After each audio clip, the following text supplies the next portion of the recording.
Those of you who know Harry Chapin, you probably remember these lyrics. It goes, if a man spent his time on earth to show before he died just what man's life could be worth, well, I wonder what would happen to this world.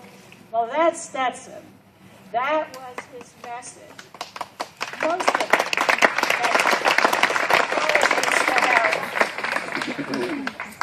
Most of us are lucky if we pick one good cause to give our life meaning.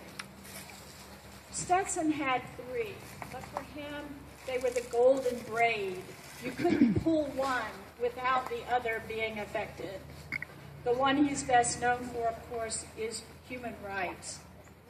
But human rights were only going to be served if the environment that we all live in is to be saved. And if we are going to live in peace, the road to peace is paved with respect and understanding of one another, and a diligence to protect this environment that gives life to all of us.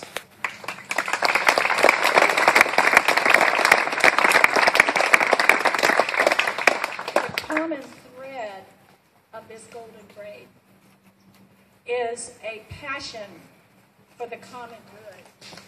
Stetson loved democracy. I'm fairly sure I can say he loved democracy more than the 7 women he was married to.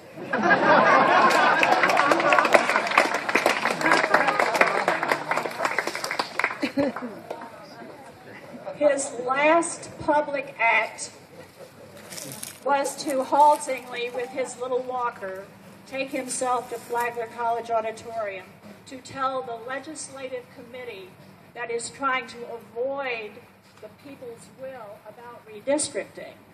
He explained to these folks that gerrymandering is the equivalent of the poll tax, and that democracy is not safe as long as people in power who can pick who votes for them instead of the people choosing who they want to represent them.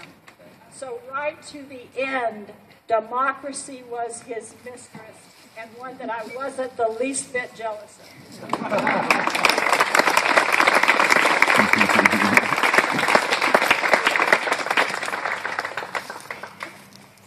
Stetson had a remarkably intuitive understanding of his own health. Anytime he said to go to the hospital, we went. And on that last visit to Baptist, the young doctor in the emergency room explained to him that brain surgery would be the only cure for what he was suffering from. He looked at this man and said, I have a bad heart. My veins are shot. I have COPD. What neurosurgeon in his right mind would want me for a patient? And why should I spend my last hours in your recovery room? And then he said something that caught me up short. He said, every person has a cause. Mine is finished. I'm ready. So now he leaves us to carry on those missions that he felt so passionately about. Anna Lomax, the daughter of Alan Lomax, his very good friend, told us the story of Alan's last words.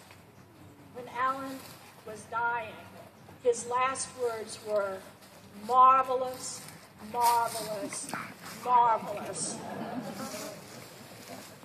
At the 2006 event that Jonelle organized, Stetson ended his part of the program by saying, let us all pledge to ourselves and to one another that we do everything within our power to make this old world more and more marvelous and less horrendous. We're left now to carry it on.